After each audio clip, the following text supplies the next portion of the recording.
Bonjour tout le monde, je suis très heureuse de vous accompagner encore une fois dans cette 9e capsule vidéo pour découvrir le monde du management. Je suis votre professeure Soumaya Dlimi, professeure à la faculté des sciences juridiques, économiques et sociales.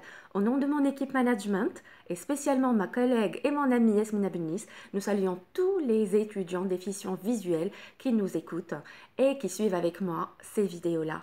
Je vous accompagne alors de l'ensemble 1 à l'ensemble 12.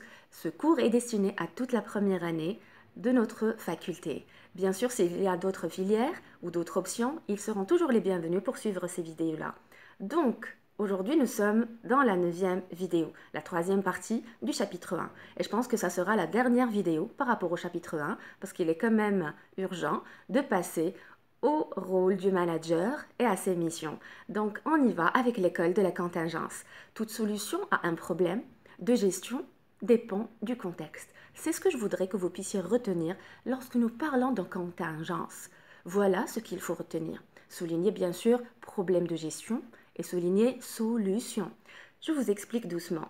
Pour cette école, l'environnement, soulignez avec moi, qui constitue la principale contingence des organisations, c'est-à-dire l'élément et ou l'ensemble des éléments qui impactent la structure des entreprises, est donc un élément contingent égal un élément qui impacte un critère en entreprise. Nous allons bien sûr voir les déterminants et les facteurs, ne vous inquiétez pas. Les premiers auteurs avec lesquels nous allons commencer.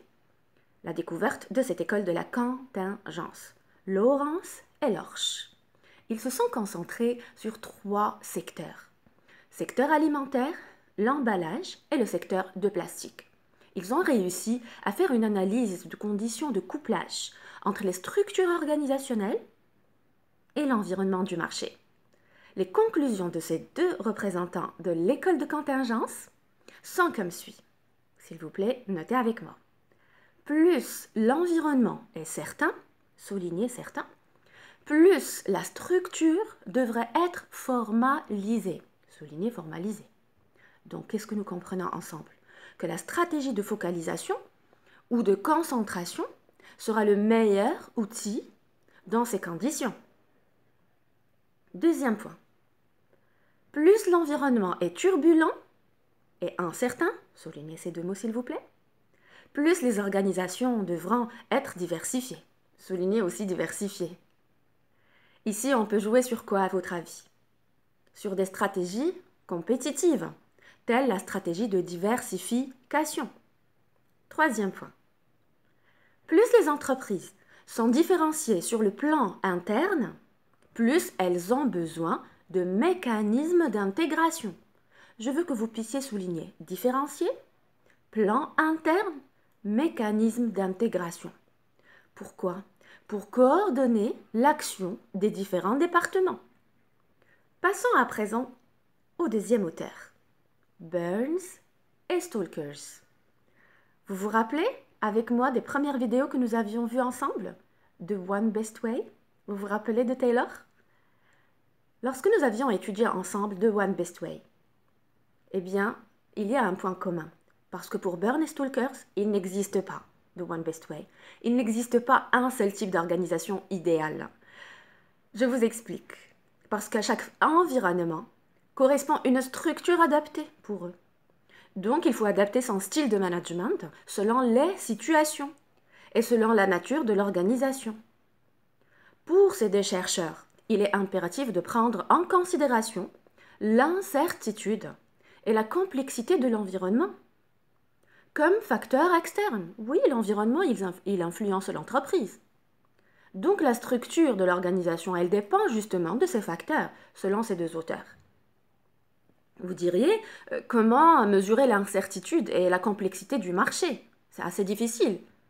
Eh bien, la réponse est simple. Utiliser le taux de changement et de la technologie, bien sûr, le taux de changement de la technologie et du marché. Et je vais vous aider avec ces 2 titres clés pour que vous puissiez noter et situer la pensée de Burns et Stalker. Pour eux, il existe 2 types d'organisation. Une organisation mécanique, adaptée à des conditions environnementales stables. Une organisation organique, adaptée à des conditions de fonctionnement dynamique. Qu'est-ce qu'il faut noter? organisation mécanique avec environnement stable. Organisation organique avec environnement dynamique. Voilà, très bien. On continue ensemble. Les principaux auteurs de la théorie de la contingence et leurs facteurs de contingence respectifs. C'est vrai que dans cette capsule vidéo, nous n'allons pas étudier tous les auteurs avec les détails, mais je voudrais bien que vous puissiez tracer un petit tableau dans lequel vous mettez sur votre gauche auteur, sur votre droite facteur de contingence en 2 colonnes pour que vous puissiez les garder et vous pourriez bien sûr consulter ultérieurement. Donc la case de gauche, vous pourriez mettre auteur.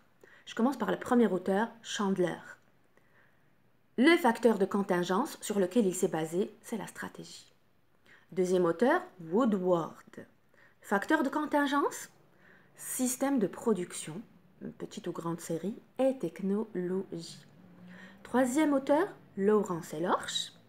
Facteur de contingence que vous allez mettre à droite, instabilité de l'environnement. Auteur suivant, Blow. Il s'est basé sur le facteur de contingence taille. On y va avec un autre auteur, Burns et Stalker. Facteur de contingence, taux de changement de la technologie.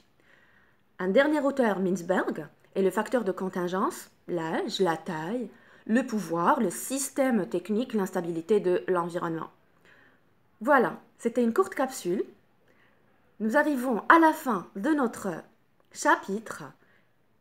Et bien sûr, je vous avais promis d'étudier avec vous l'école japonaise. Je pense que je vais travailler avec vous l'école japonaise dans une autre capsule vidéo pour pouvoir conclure complètement notre chapitre 1. Donc je vous donne rendez-vous à très bientôt pour l'école japonaise, pour la fin de notre chapitre.